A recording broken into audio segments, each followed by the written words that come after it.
Hello, Monsters Abound here, and welcome to Mechwarriors 5, which is set in the Battletech universe. This is the new DLC, The Legend of the Kestrel Lancers. Now, Mechwarrior 5, it's obviously there's been a few Mechwarriors before this one. In fact, I remember playing Mechwarrior 2, back when we didn't have proper graphics. Did we have proper graphics? I genuinely can't remember. In my head, it's all polygons and shit, or voxels. No, is it polygons? Fuck knows. Big boxes of white lines. That's in my head. That's what I played, but it might have been a little bit more impressive than that. Can't remember. Anyway, so this is Mechwarriors 5, where we do have graphics, so that's exciting. And this is a game about big stompy mechs shooting each other in the face with lasers, which is fantastic. In this dark future, of course, the galaxy has kind of crumbled into feudalism, and the knights are using these mech warriors because, I don't know, they have more money than sense. It's weird. It's this kind of case of the mechs are supposed to be really rare, and yet they're fucking everywhere. It's like a first-person shooty version of mechs, sort of slash simulator. It's pretty good. Anyway, so obviously we're starting in our ship here, and we have our battle mechs. There are that one. There's our mechs. This is the game itself has like a campaign version. That's where you watch your dad get killed, so it's very sad and no one cares. Then there's a career version where you can pick where you start and there's no storyline to follow per se. And then there's the Legend of the Kestrel Lancers, which is a DLC. Now, if you start as the career or the campaign version, as time goes on, because the DLC takes part in 3026, and I think the campaign starts in 3023, so about 3 years late, I think, round about that. So once 3 years have passed, you will then get access to sort of like play the DLC missions. Alternatively, there's a start which puts you right in the action at the start of the DLC if you want to start there as well. So there's options. So that's what I've done. I'm starting we're starting with the DLC. So we've got a big stompy mech there. There's a quick draw. There's a hunchback, quite like the hunchback because they've got a big scary gun.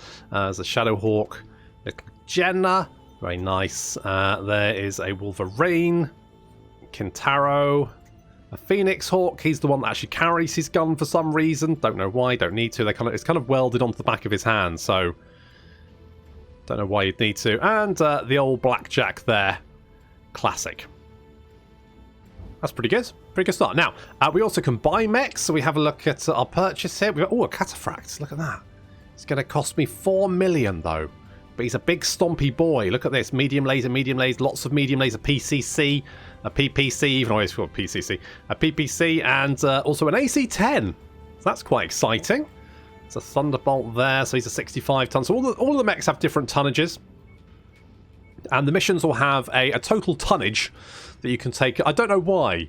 Like, someone goes, right, we've got a mission here, 200 tons. I'd be like, why? Why can I don't...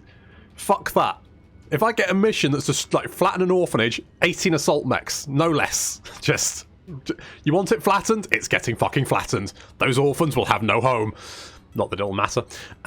So, I mean, we could buy this guy. Do you want to buy a big cataphract boy? He doesn't have much armor, does he? You know what? Fuck it. We're going to purchase him. I don't even care. Don't even care. And then we can fix him up. He's a fixer-upper. He's actually not too bad. So we could repair him. So that's going to use a couple of medium lasers. It's going to use some heat sinks. So we can queue that up. Get to work there. That'll take a few days to fix. We've also got the map. So this is the whole of the inner sphere is mapped out there. And you can see we start off at Lee. You can travel wherever you like. And throughout space, there'll be these conflict zones. These are where you can get these missions. So you can actually see this mission. There's 3 missions here, potentially a raid contract, assassination contract, and defense contract. Over here, we've got a black market available and a cantina. The black market will sell some nice little bits of equipment, potentially. You'll also find outside of the war zones is you've got these industrial hubs where you can potentially locate rare mechs, or particular bits of equipment that you want to get your hands on, all that kind of stuff. So that's nice. Options there.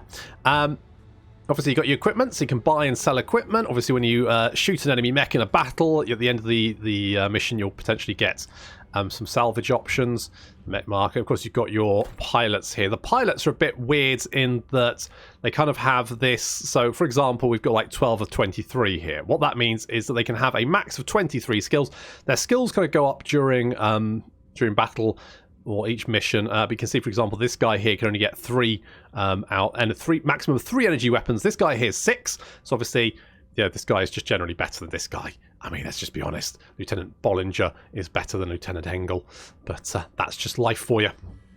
Operations. So there is cantinas dotted around the map where you can pick up sort of like sub-objectives. This might be like kill 3 of a particular mech, collect a mech, something like that. And if you complete that, then basically you'll get some experience in these options. So it's sort of like an alternative advancement type system. So that's quite neat. But we won't worry too much about that at the moment.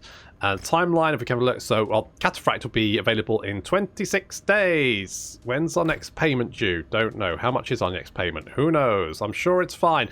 But you got priority transmission from Colonel Arden Sortek. Commander, I'm Colonel Arden Sortek of the Armed Forces of the Federated Suns. I'm reaching out on behalf of the First Prince, Hans Davion, with a lucrative offer for you and your mercenary company. As I'm sure you already heard, the Federated Suns have joined an alliance with the Lyrian Commonwealth that will eventually merge us into a single nation, the Federated Commonwealth. The eventual unification of the two very different great houses come with its fair share of skepticism and issues to work through, especially when it comes to the military, where the AFFS and the LCAF have for centuries had 2 very different ways of approaching war. First, Prince Hans Davion strongly believes it's in our best interest to work out as many of these issues as possible prior to our unification. To address this, we are hosting a series of war games across multiple Davion worlds, in which will be called Operation Galahad. Federated Sons would like to contract you and your mercenary company later this year to participate in these war games. We are offering generous compensation along with the possibility of future long-term contracts should your performance meet our expectations. Let us know as soon as you would like to accept our offer. So, we will need to basically accept that, do that, and we are going to depart. We're going to set course. It's going to take 202 days. Holy shits. Laters. And we're off. We built our cataphracts. I hope I've got enough money to pay my bills. Fingers crossed. I swear, it's like every system seems to just be selling mechs all over the place. It's like a used car sales court. They're supposed to be rare. You can pick them up anywhere. Like 50 quid for 2. Except the fucking Urbies. Fuck those guys with their big guns. They're a lot more scary than they should be. Little shits. Okay, here we are. Here we are. So, we can go for our mission briefing. So here, Colonel Arden Sortek again. Welcome to Aviant, Commander. The formation of the Federated Commonwealth will unite House Steiner and House Davion militaries into a single centralised army. Operation Galahad will serve as a wide-reaching series of war games across multiple systems, which acts as a joint training exercise between forces of the AFFS and the LCAF. While many of these war games will be pulling the AFFS and LCAF against one another, we also want to train a series of joint exercises combining the AFFS and LCAF forces into a unified FedCom coalition. This is where you come in, Commander. For Galahad's Aviant Games, FedCom coalition forces will be executing a joint operation attempting to destroy a decommissioned orbital defense system. You and the Crater Cobras have been assigned to act as defenders of the installation. Your task will be able to destroy the Divine Coalition forces and prevent destruction of the orbital defense system. I'll see you on the field, Commander. Give us a good fight. So we're basically taking part in war games against these guys as they try and sort of work out some of their issues together. So when you take on a mission, so this is part 1, there'll be a 2-part mission to start off with. They're kind of like flashpoints in Battletech, where you're going to have like a set number of missions. As time goes on, you'll get offered more and more, and it's quite an interesting little campaign, actually. Definitely better than the initial campaign it started with, because no one cares about Dead Dad, to be honest. So you get to do some haggling. So we've got 7 negotiation points remaining. So what we can do here is like potentially like increase our payout. Maybe we want some more salvage. You know what? Maybe I'll go for additional. We'll go 18 salvage. Let's try with that. Mind you, we have no money, do we? So fuck it. I'm going to go all money. We'll get lots of cash. Perfect. There we go. That's what we'll do. We will continue. This will tell us we have a 200 tonnage deployment. I want my cataphract because fuck you. That's why. Right, you are 55 tons, you're 50 tons. If we go with you, that should be 200. Perfect. But what we can do is paint our mechs. That's right. What colour do I want to be? God knows. Like, nice blue-red combo? Maybe something, and then maybe like the scales. It's pretty natty, isn't it? It's a whole bunch of stuff you can do. It's pretty neat. You know what? I quite like that. I'm going with that. There we go. Ooh, I did the wrong thing. Tab.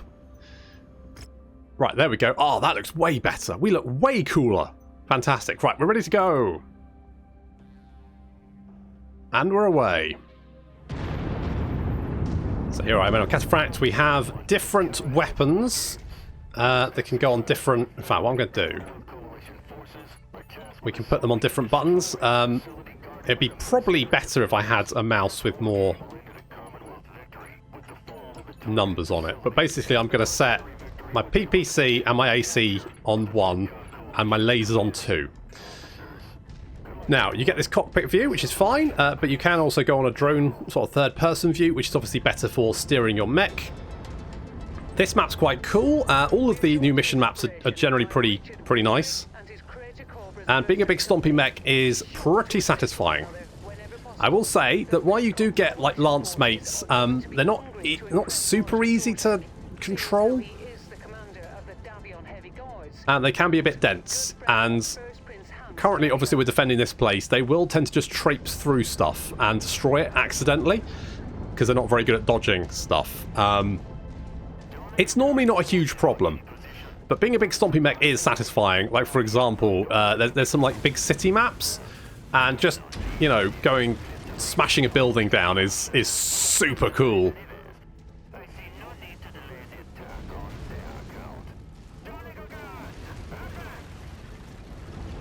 So, this whole War Games thing is quite nice because it's a bit... It feels quite Battletech. The whole sort of like campaign's quite Battletech. It's pretty good, actually. Okay, we've got an enemy Warhammer over there. That's quite a nasty big mech. We've got some tanks over there as well. We can see if we target them, we can see what weapons they have. Obviously, Battletech. There's several things to be... Oh, there's a couple over there as well. You got your weapons. Weapons generate heat. The more heat you build, the worse, because if you want to keep shooting things, then obviously you don't want to generate too much heat. If you generate too much heat, then your mech will shut down for a few seconds, which is not very good when you're being shot at. The enemy mechs suffer from the same thing as well, so...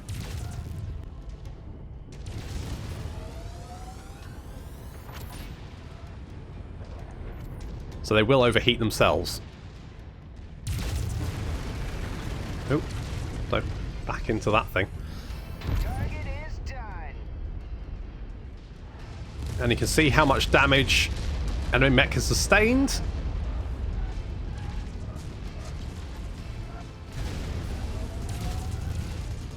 Back armor is usually weaker than front armor.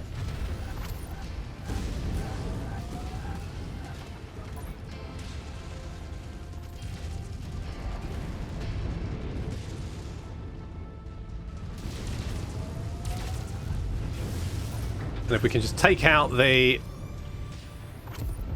core, then the entire mech will go down. You can take out the legs as well, that's an option.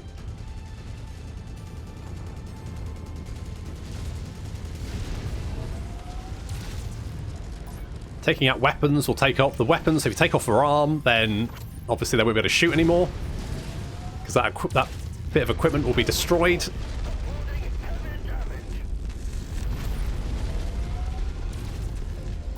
Got to be a little bit careful of heats.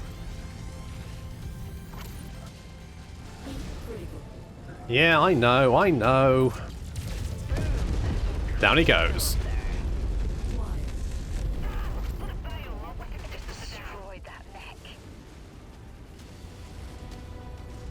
Okay, because that Warhammer over there, they're quite nasty. They've got a lot of equipment, a lot of weapons. They've got 2 PPCs, several small lasers. This game just makes you feel like a big stompy mech, and that's so cool. It does have some issues, though. I say the AI is not particularly great. And I have had missions before where, for example, a tank's got stuck in some rocks or something, and then you have to march across the entire map to find it, which can be, you know, a bit of a pain.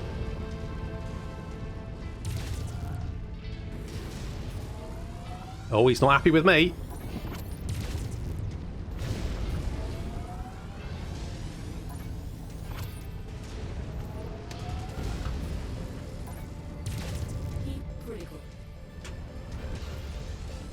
Using terrain to your advantage. Of course, if you're down like a hill or something, then they can't see you, which means they're going to probably... Oh, there he goes. Already down.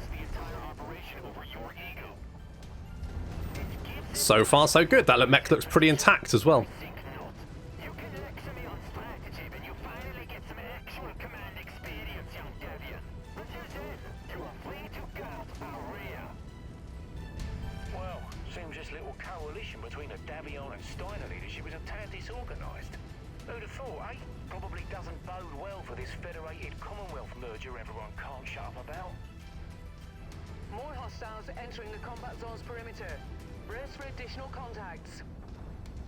Missions can get a little bit samey as well. There are different missions you can complete, but, you know, you're probably going to be running the same kind of missions overall. Which means this campaign is a nice little...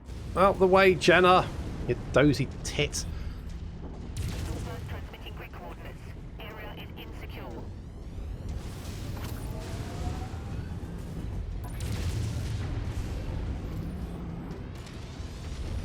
But I mean, if you want to run around as a big stompy mech, then, you know, this is pretty fucking legit. Having jump jets is useful, because it means you can get over walls. I'm too big and fat. I'm a big chubby.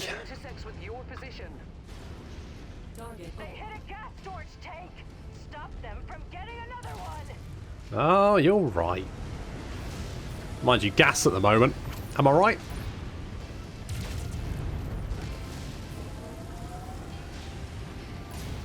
Ow.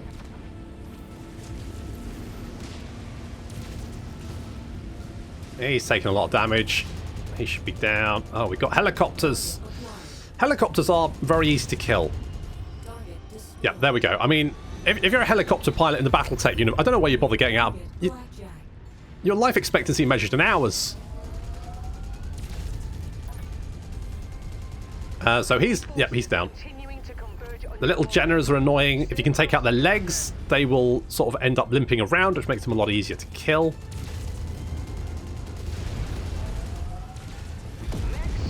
Or just shoot them. That works too. Oh, hello. Hunchback's got a big gun on his shoulder, which means if you can take out his shoulder, then he loses the vast majority of his killing power. But his killing power... Uh-oh, I don't want to be that close. No! Ow, that's going to sting.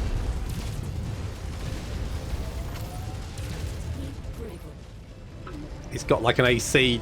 Has he got AC-20? Yeah, AC-20. They're short-ranged, very killy. You do not want that thing pointing in your direction. Like that. Ow. Uh-oh. Uh-oh, that's not good. Kill the shoulder. Save the world. Okay, there we go. He's lost his shoulder cannon. He's not that powerful.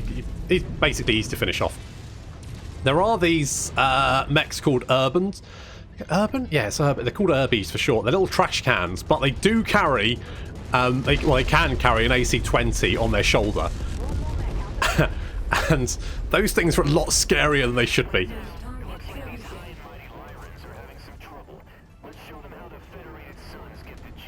I swear, sometimes I see one of these things lumbering towards me and I shit myself because it's just... Oh, the AC-20 can do so much damage.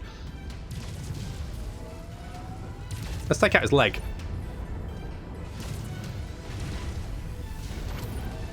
That's one leg down.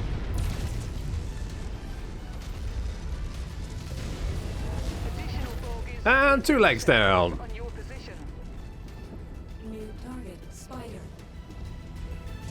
Oh, there's a lot of aircraft coming in.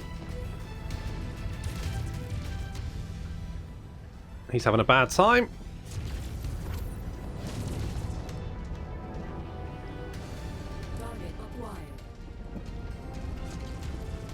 I've lost all my guns. It's unpleasant.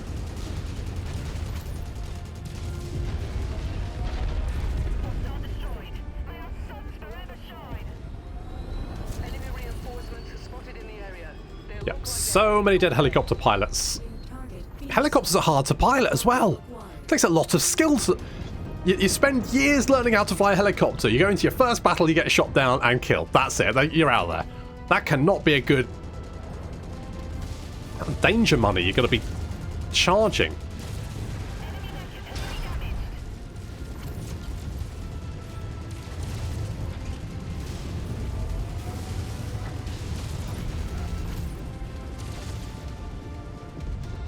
Ow! I've lost 2 of my arms. I needed those to shoot with.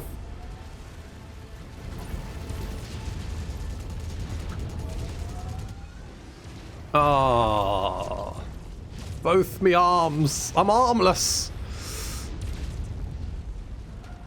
Oh dear, the target health is 44%. That's not good. It's actually a lot harder than I did it. Like last time, it seemed pretty easy. This time, it's a lot harder. Let's see if we can hunt him down. My poor. Down he goes. Okay, rude. It wasn't in purpose. I'm a big lumbery fat boy. I can't be held accountable for walking into things.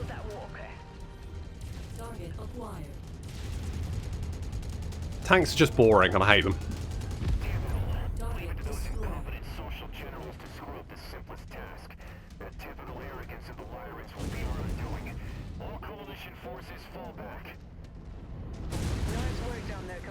Thanks. Yeah, well,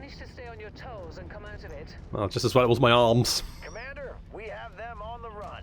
Let's prepare a coordinated advance. Time to teach these high and mighty nobles a thing or two about how mercenaries get the job done. Yeah. Also, I need new arms.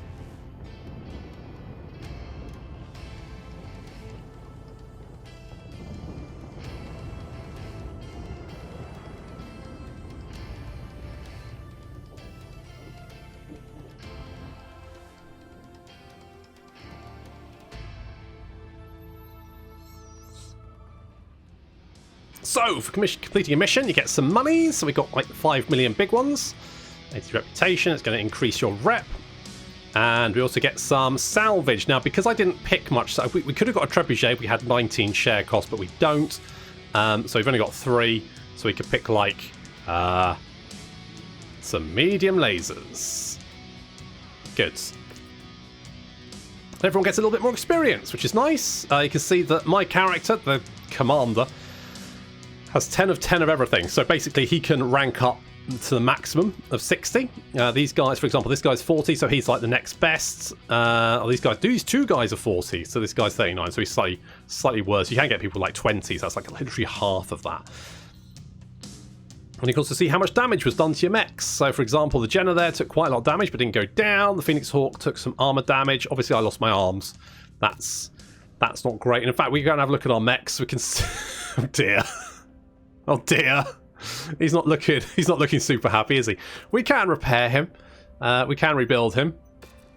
So we'll queue that one up. That's not too bad. A little bit of scuffing, that'll buff right out.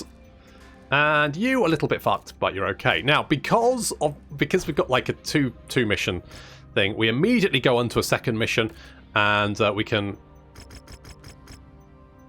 just go with the money, something like that. And we can, obviously, we wouldn't want to pick these mechs, so we can pick some different ones. So, for example, we could take the quick draw for that one. And to be honest, you weren't too bad, were you? But there's no harm in going. So we slightly over. We could have like a 45. So yeah, that would be fine. So we could go with that. So we get a quick draw, Kintaro, and you can fix up your battle mechs as well. You could do different things with them. So for example, you could like switch out the load up. Maybe you didn't want the SRM6, but you can see that's going to weigh 3 tons. So then you'd have 3 tons to play around with. So that's quite fun. Maybe you want to put some more armor on. Maybe you want some more cooling, for example, or maybe you want more ammo for your other weapons potentially. So there's a lot that can be done. It's not quite as detailed as some would like it, maybe, but it's generally fine. And yeah, it's quite a fun little game. And I think the DLC does that. The campaign for the DLC is a lot more interesting than the previous one. So that's a bit of a win. So I really like that. They've added melee, so you couldn't melee before. That's been added in a patch with the DLC, so that's quite exciting. Generally, if you like stomping around, it's a big mech with lasers. This is a very good game to give a try, because holy shit, do you feel like a god of war when you're like firing lasers at a tank, taking that out, and then firing missiles at a mech that's flying overhead, and you take him out as well. You just feel like a goddamn god of war in a mech suit, and it's amazing. Anyway, so that was just a quick look at Mechwarriors 5. Thank you very much for watching. I'll see you next time.